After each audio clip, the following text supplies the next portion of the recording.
अरे वाह।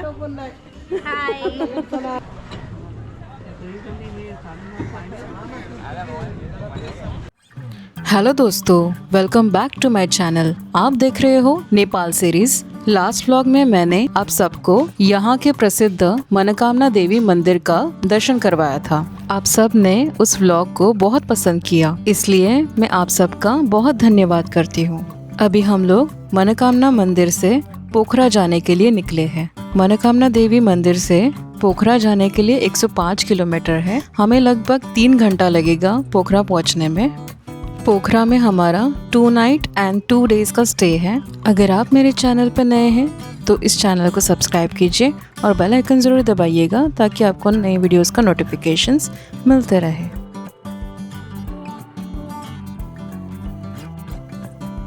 हम लोग अभी नज़दीक पहुंच गए हैं, बस कुछ देर में पोखरा पहुंचने ही वाले हैं।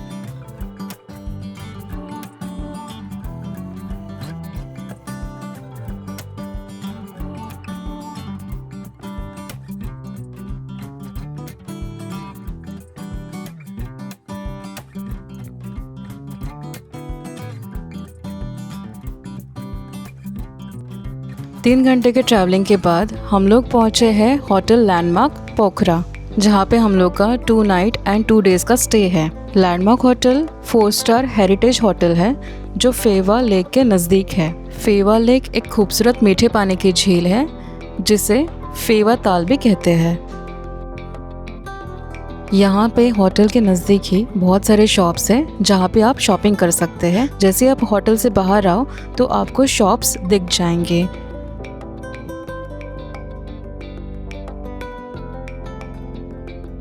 बहुत ही खूबसूरत और शानदार होटल है। यहाँ पे ऊपर में टेरेस पे स्विमिंग पूल भी अवेलेबल है।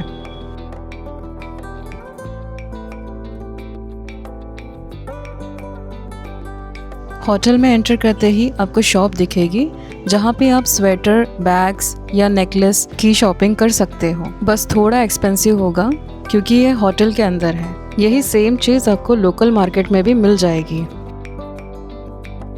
यहाँ पे अभी हम लोग को रूम्स अलॉट किया जा रहा है और हम लोग वेलकम ड्रिंक पी के अपने ट्रैवलिंग की थकान को दूर कर रहे हैं।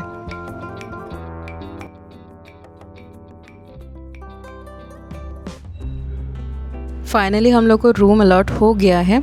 चलिए मैं आपको अपना रूम दिखाती हूँ। हम लोग को 2nd फ्लोर पे रूम अलॉट हो गया है।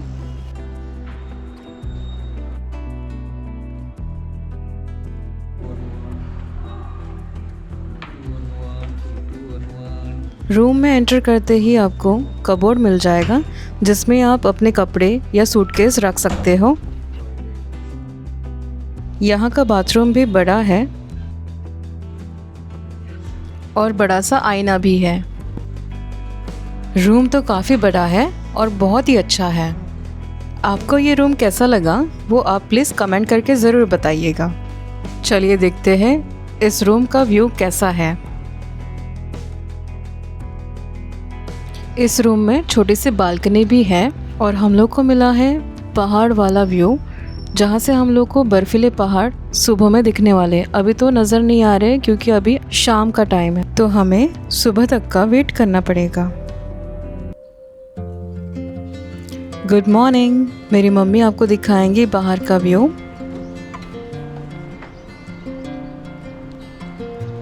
ये देखिए सामने ही हम लोग को बर्फीले पहाड़ का व्यू दिख रहा है। काफ़ी दूर है बट बहुत ही सुंदर दिख रहा है। आप लोग मुझे कमेंट करके ज़रूर बताइएगा कि कौन कौन इस होटल में स्टे कर चुका है। इसी के साथ हम लोग अभी रेडी होके निकल पड़े हैं। मैंने पहना है पोंचो। मैंने यहीं से लोकल मार्केट से लिया है और इसकी कीमत मुझे पड़ी है 1500 रुपये। मुझे नहीं पता मुझे सस्ता पड़ा या महंगा पड़ा, आप मुझे कमेंट करके प्लीज़ बताइएगा। आज का वीडियो बहुत ही खास होने वाला है क्योंकि आज मैं आपको लेकर चल रही हूँ पोखरा की एक बेहद खूबसूरत, शांत और आध्यात्मिक जगह पर जिसका नाम है पमडीकोट हिल स्टेशन। यहाँ से लगभग 11 किलोमीटर की दूरी पे है। यह जगह पोखरा के सबसे प्रसिद्ध हिल स्टेशनों में से एक है और यहाँ की सबसे बड़ी खासियत है भगवान शिव की विशाल प्रतिमा। सुबह सुबह मौसम काफ़ी अच्छा था। होटल से निकलते ही हल्की ठंडी हवा और साफ आसमान ने पूरे दिन को और भी खास बना दिया।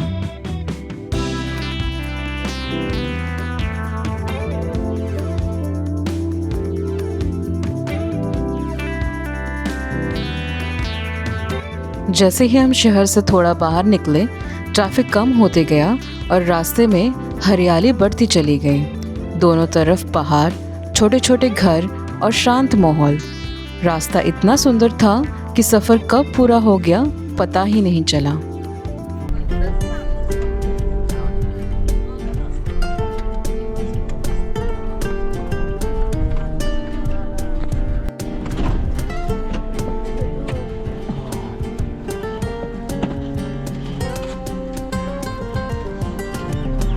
हम लोग अब पहुंच चुके हैं पमडीकोट हिल स्टेशन पर।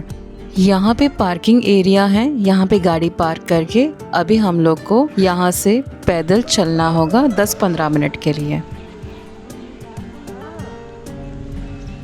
हिल स्टेशन है इसलिए ये रास्ता थोड़ा चढ़ाई वाला होगा। अगर आप पैदल नहीं जाना चाहते तो यहाँ पे टैक्सी की सुविधा भी अवेलेबल है। ये जो आपको टैक्सी दिख रही है, ऐसे ही गाड़ी आपको मंदिर तक लेके जाती है और ये कुछ 50 रुपये आपसे चार्ज करती है।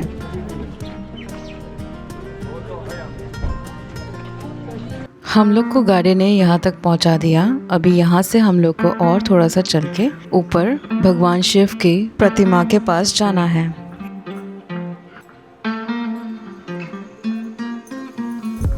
अगर आप यहाँ से चारों तरफ देखें तो आपको पहाड़, घाटियाँ और नीचे पूरा पोखरा शहर दिखाई देता है। मौसम साफ होने पर दूर दूर तक का नज़ारा बेहद खूबसूरत लगता है। यह जगह फोटोग्राफी और वीडियो शूटिंग के लिए भी एकदम परफेक्ट है। ऊपर जाते वक्त हमें एक प्यारी सी नेपाली दादी दिखी, बहुत क्यूट लग रही थी, तो उनके साथ हमने फ़ोटो खिंचाई और उनको भी बहुत अच्छा लगा।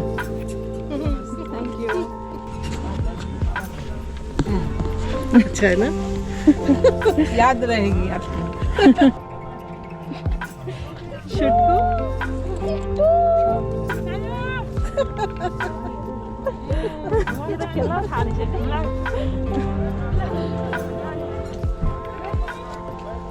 अगर आप पोखरा घूमने आए तो पमडीकोट हिल स्टेशन को अपनी लिस्ट में ज़रूर शामिल करें।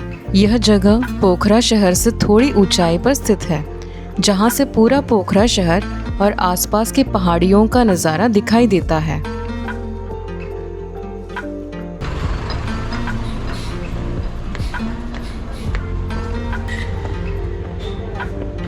यहाँ पहुँचते ही एक अलग ही शांति महसूस होती है। शहर की भीड़ भाड़ और शोर से दूर सिर्फ प्रकृति और सुकून।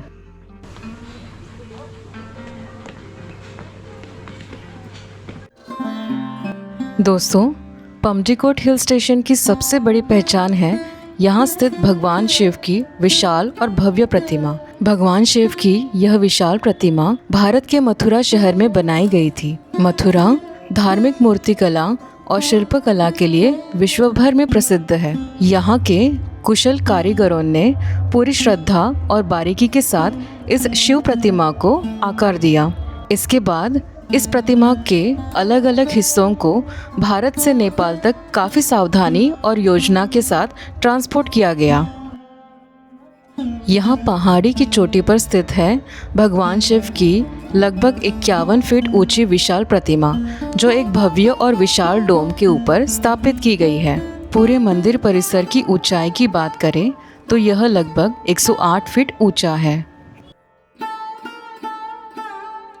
इस भव्य परिसर की एक और ख़ास बात यह है कि लगभग 108 फीट ऊंची यह विशाल शिव प्रतिमा अपने आधार के चारों ओर 108 पवित्र शिवलिंगों से घिरी हुई है। ये सभी शिवलिंग श्रद्धा और आस्था का प्रतीक है और पूरे स्थान को एक दिव्य ऊर्जा से भर देते हैं। इसके साथ ही भगवान शिव की इस प्रतिमा तक पहुंचने के लिए कुल 108 सीढ़ियां बनाई गई है। 108 का अंक हिंदू धर्म में बेहद पवित्र माना जाता है और यहाँ 108 शिवलिंग, 108 सीढ़ियाँ और 108 फीट की ऊंचाई ये सभी मिलकर इस स्थान को एक अत्यंत पावन और विशेष तीर्थ स्थल बना देते हैं। भगवान शिव का दर्शन लेके अब हम रिटर्न हो रहे हैं। यहाँ पे आपको कैफ़ेज़ या फिर रेस्टोरेंट मिल सकते हैं जहाँ पे आप कॉफ़ी चाय पी सकते हैं। यहाँ पे कुल्हड़ वाली चाय भी बहुत मस्त मिलती है। हम लोग ने यहाँ के नेपाल का पारंपरिक ड्रेस कोड भी ट्राई किया। यह गुरुंग समुदाय की महिलाओं की पारंपरिक वेशभूषा है। एवढा पैसा दिलाय तुला, एवढा कॉन्ट्रॅक्ट दिलाय तुला।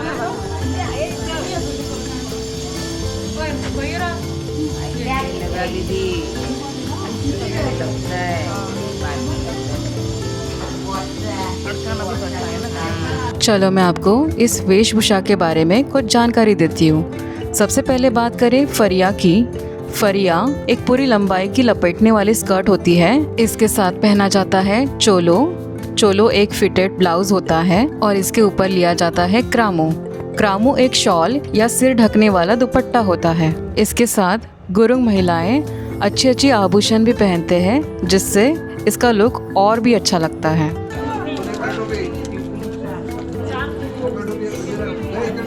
इसी के साथ मेरी मम्मी तो रेडी हो गई और बहुत ही सुंदर लग रही है।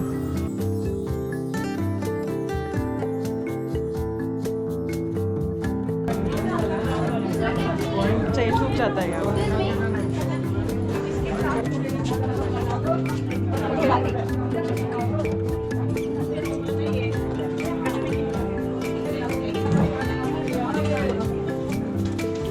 इसी के साथ मैं भी रेडी हो गई और बहुत ही अच्छा लग रहा है। हम सब लोग अभी रेडी होके फोटो खिंचाने जा रहे हैं।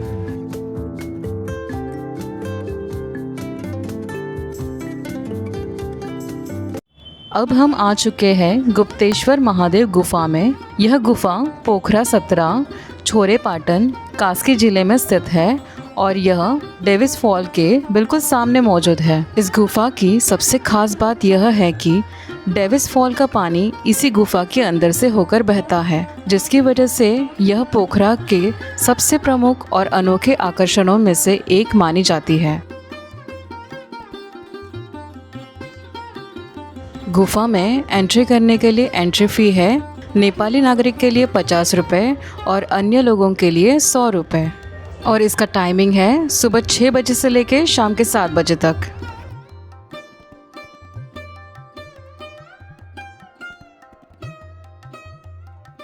गुफा के अंदर कुल 2 मुख्य कक्ष हैं और यहाँ कई छोटे बड़े धार्मिक स्थल और शिवलिंग स्थापित किए गए हैं। इनमें से सबसे बड़ा और प्रमुख मंदिर भगवान शिव को समर्पित है, जहाँ भक्तजन दर्शन और पूजा अर्चना करते हैं। चलो मैं आपको इस गुफा की पौराणिक कथा सुनाती हूँ। एक बार भोलेनाथ को खुश करने के लिए भस्मासुर तपस्या कर रहे थे। भस्मासुर की तपस्या से प्रसन्न होकर उसे वरदान मांगने के लिए कहा गया, तो उसने कहा कि वह जिस किसी के सिर पर अपना हाथ रखे वह भस्म हो जाए। भगवान शिव ने उसे यह वरदान दे दिया। तब देवी पार्वती की सुंदरता पर मोहित होकर भस्मासुर ने भगवान शिव के सिर पर ही हाथ रखना चाहा। इसलिए भगवान शिव को भस्मासुर से बचने के लिए इस गुफा में छिपना पड़ा। यह देख भगवान विष्णु ने मोहिनी रूप लेकर बड़े ही चतुराई से भस्मासुर का हाथ उसी के सिर पर रखवाकर उसे भस्म कर दिया। अगर आपको यह पौराणिक कथा अच्छी लगी हो तो एक लाइक ज़रूर कर देना और अपने दोस्तों के साथ शेयर ज़रूर करना। अंदर गुफा में रिकॉर्डिंग करना और फोटोग्राफी लेना अलाउड नहीं था, इसलिए मैं रिकॉर्ड नहीं कर पाई। अभी हम पहुँचे हैं डेविस फॉल के वहाँ पे।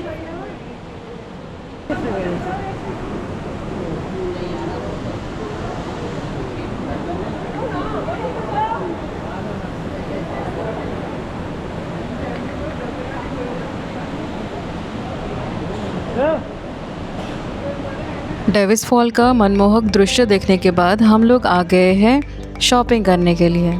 यहाँ पे गुफा के गेट के बाहर ही आपको बहुत सारी शॉप मिल जाएंगी, जहाँ पे आप ढेर सारी शॉपिंग कर सकते हैं।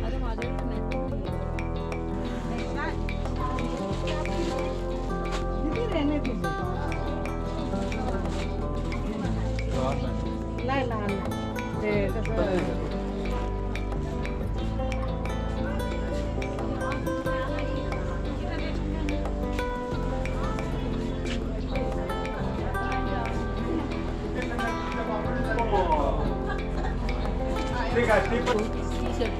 कसं अच्छा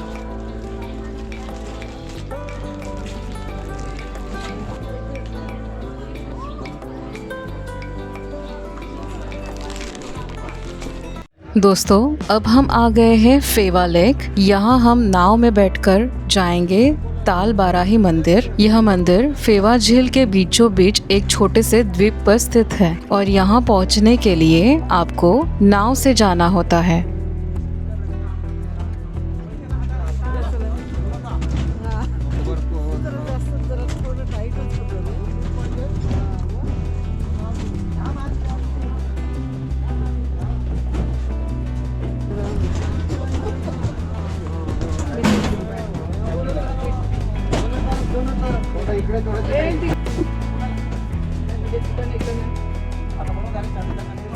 देवी बाराही को शक्ति स्वरूप माना जाता है। वे माता दुर्गा के वराहमुखी अवतार का प्रतीक है।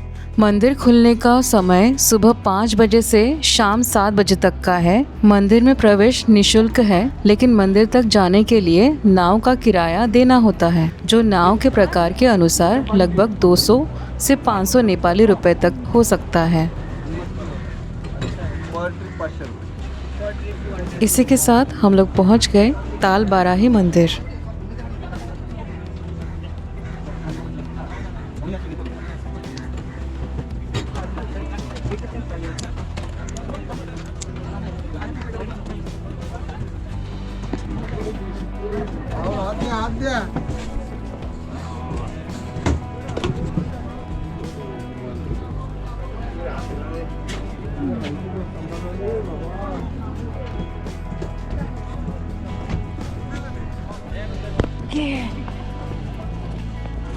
यहाँ आके मन बहुत शांत और प्रसन्न महसूस कर रहा था। यह मंदिर विशेष रूप से नेपाली महीने बैसाख, अप्रैल से मई और कार्तिक, नवंबर से दिसंबर के दौरान बहुत अधिक श्रद्धालुओं को आकर्षित करता है।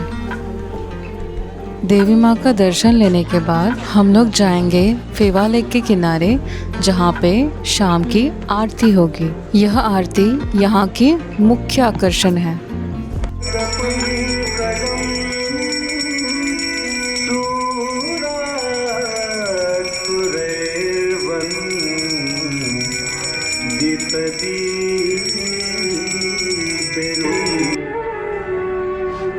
नमस्तस्ते नमो नमः।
दोस्तों, इसी के साथ आज की हमारी यह खूबसूरत और आध्यात्मिक यात्रा यही समाप्त होती है।